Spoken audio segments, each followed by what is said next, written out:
It's what is in your heart that matters.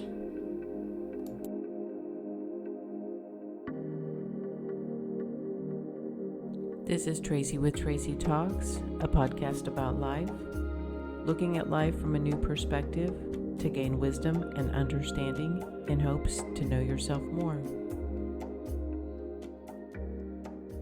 We are 1 week away from the Christmas holiday.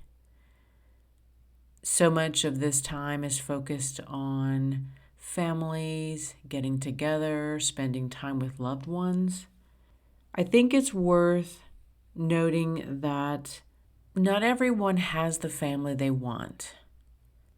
I think it's a valuable reminder to everyone that this isn't always the most joyous time of the year for many different reasons.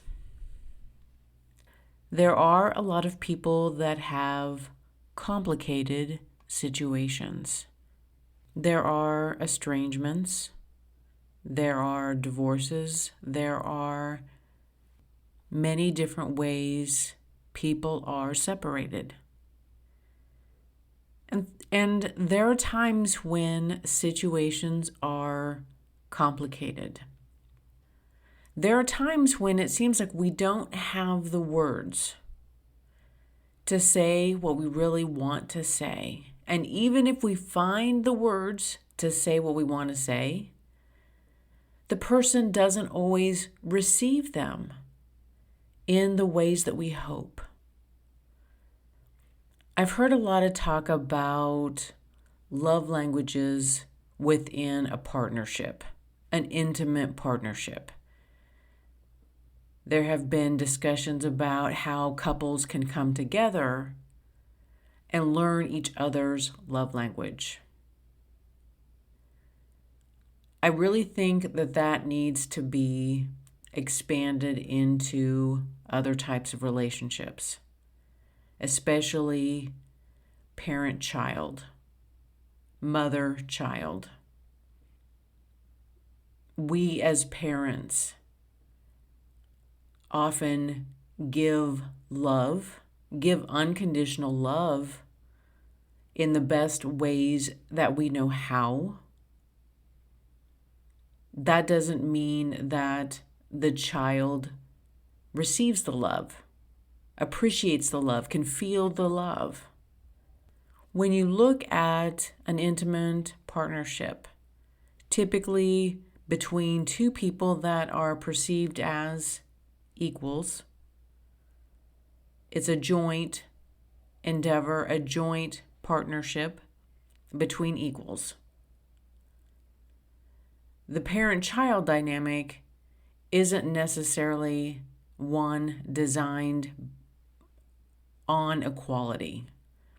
There is typically a hierarchy there of the parent and the child. And naturally, you would think that the love flows down and flows up. But what if not everyone's relationship is the same? What if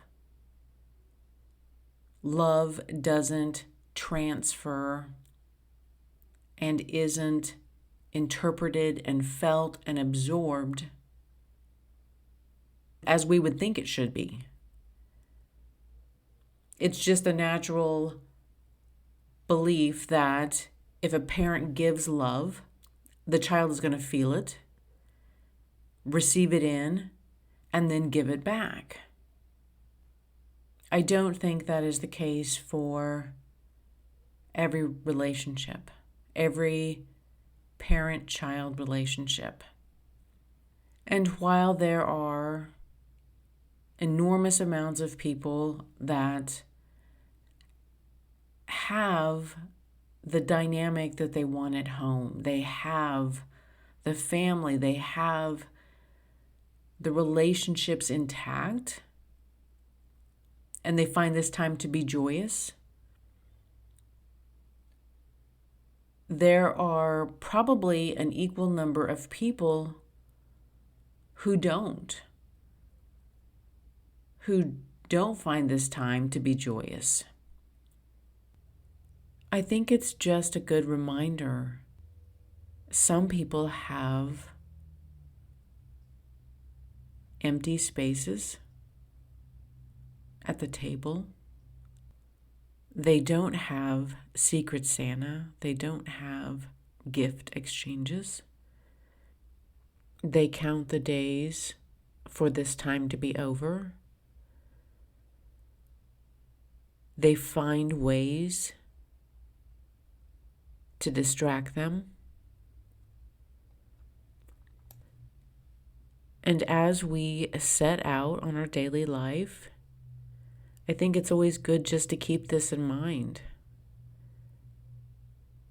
As we rush around, trying to get everything done, as we rush around to find the perfect gift, how can we remember to always be kind? Relationships can be so complicated for some people. And the fault doesn't necessarily lie on one person or one situation. So many people are trying to figure out how to get back to a time when things were easier, when communication was easier, when love was easier. There can be a replaying of situations and tapes and experiences and where did it go wrong and what could I have done differently. Those are the thoughts that run through people's head. This time of year just feels harder. There is so much emphasis on family and festivities. And for the people who don't have someone, it gets hard during this time. As always, it is the perfect time to be grateful for what you do have, because we can find something in our life to be grateful for. All of us can. Focus on what brings you joy. Focus on what brings you happiness. Reach out to your friends or loved ones who may be a little down at this time of year. Remember them. Hold space for healing and love and compassion. We can never have too much love and compassion.